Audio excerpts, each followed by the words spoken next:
Samara, anong sinasabi mo? Hindi ba sapat na nagsama-sama tayo para talunin ang mga kalaban? Hindi ba sapat na nagtulungan... Hindi sapat! Hindi nga kayang sakta ni Day ang kanyang ada. At ikaw naman, Tera. Nararamdaman kong kaibigan pa rin ang tingin mo kay Mitena. Samara, dahil totoong naging magkaibigan kami. At si Dea, malamang hindi niya kaya saktan si Olgana. Dahil nanay niya yun, ada niya yun. Ikaw kaya tanungin ko. Ikaw ba kaya mo saktan si Ashti Pirena? Ako ba'y iyong inaalipusta, Tera? Nararapat lamang na labanan ni Dea ang kanyang ada sapagkat isa siyang masamang nilalang. Isa siyang lapastangan! Hamakin mo na ang lahat, Flamara. Huwag lang ang aking ada. Kung tunggal yan ang iyong nais, tunggal yan ay ibibigay ko sa'yo. Flamara, itago mo ang iyong brilyante. Hindi tayo maglalaban-laban dito. Sige, Dea! Lumaban ka! Dahil ako hindi na makapagpipigil pa! Flamara, tama na!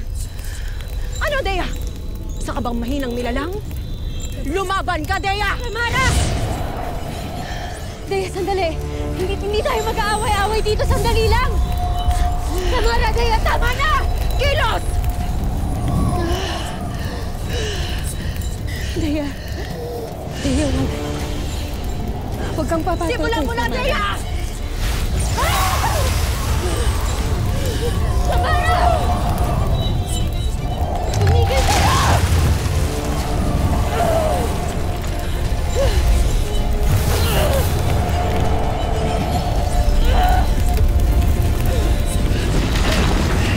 Patawad! Gusto na! Tama na!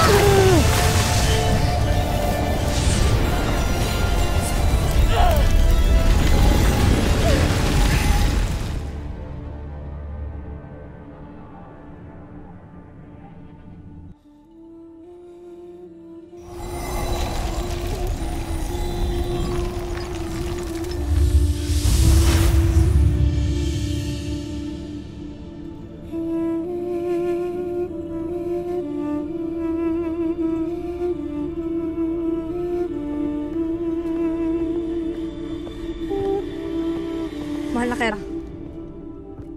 Nagbabalak po kaming magtipon at bumalik ng Adamia upang... Prestak! Hindi mo ba nakita ang nangyari, Vestita? Hindi nabawi ng aking Esperanto ang mga brilyante. Sila pa mismo ang nagwika.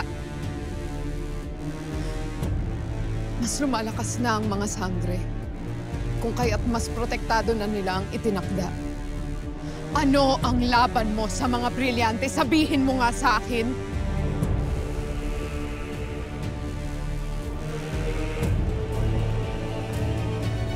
Kailangan natin ng mas maayos na pagbabalak upang tuluyan na natin silang mapaslang.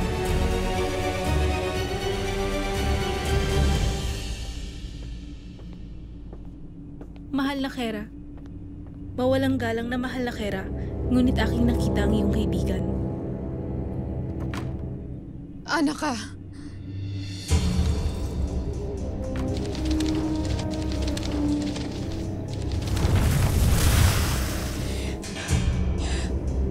Mahal na Kera. Sorkashtek sa aking matagal na pagkawala. Ngunit ako'y kinulong ni Zaur. Huwag kang mangamba, anak ka. Isa na lamang masunuring halimaw si Zaur ngayon. Ang mahalaga ay ikaw ay nagbalik sa panahong kailangan ko ng maraming kakampi laban sa mga sangre.